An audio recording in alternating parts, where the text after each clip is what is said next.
I always start with this word phlebotomy. It does not mean draw blood. But this laid the foundation for all of venipuncture procedures that are done today. So phleb means vein or vessel. Otomy means surgery. Phlebotomy really means to cut a blood vessel with a scalpel. And technically, it was bloodletting from the 5th to the 19th century. And the original tool was a razor, the barber's razor. And that's where the red and white barber pole came from, is for bloodletting. It did not advertise haircuts or a shave.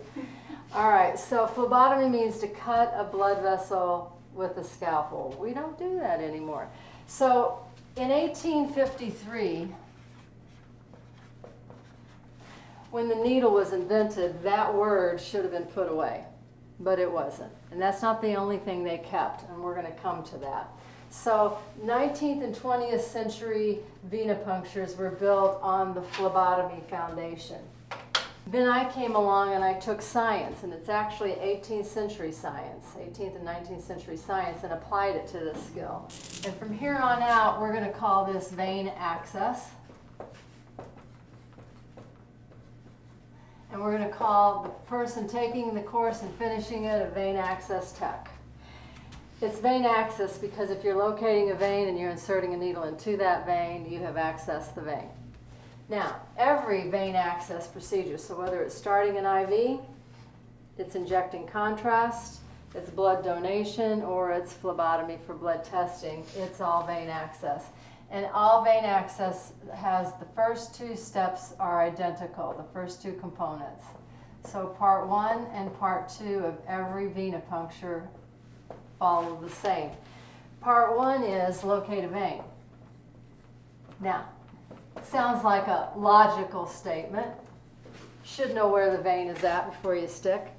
But obviously those people who will stick a patient 6 times did not know where the vein was at. And the current tools for locating veins is not working. And even the vein finder tool does not work. Okay, so, and by the way, we don't want just any vein. We want the healthy vein. The vein that's going to tolerate the needle stick and the procedure, not a vein that ruptures upon venipuncture. After I teach you the new technique for locating the healthy vein, then comes part 2, where we're going to access that vein with the needle. And this is the tools portion of the class. And what you're going to discover is, while this is the number 1 cause of failure, they don't know where the vein is at, the number 2 cause of failure is they're not correctly using the tools. And that's because nobody really shows them how. They just hand them tools and they go, start sticking. And so I say, well, this is an art class. I don't want your version, your impression of. So science and the scientists who designed them meant for them to be used a specific way, and that's what I'm going to be teaching. So I always start then with how to locate a healthy vein. That's the first thing. So they, present day people, look for a vein. They use their eyes or they use the vein finder tool. There are 3 inherent problems if you just use your eyes to locate a vein. Number 1, can't always see one. And that's because it's too deeper in the tissue or the skin's too dark, and that's why the vein finder tool fails on both those accounts. So number 1, you can't always see a vein. Number 2, even if you could see one, have you heard the expression, you can't judge a book by its cover? Can't judge a vein by its either, because number 3, not all veins are created equal. Some will tolerate the stick, some won't, some will rupture.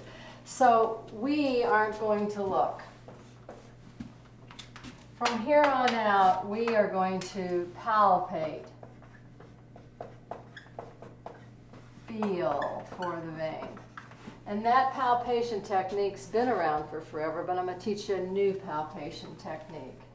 And when we do that, 100% of the time, we will know exactly where that vein is at. And we're going to know if it's healthy or not.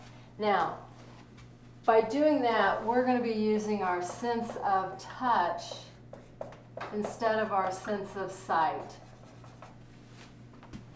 Now, because life's not perfect, we're not going to get blood 100% of the time on the first stick, but we are going to be in the 99% range, which is huge. because these guys are only getting blood on the first stick, or successful with the IV on the first stick 60 to 70% of the time, maybe. But that means 30 to 40 patients out of every 100 get a multiple stick event, and we don't want that. So the very first thing I'm going to teach today is the 21st century vein access technique for locating a healthy vein.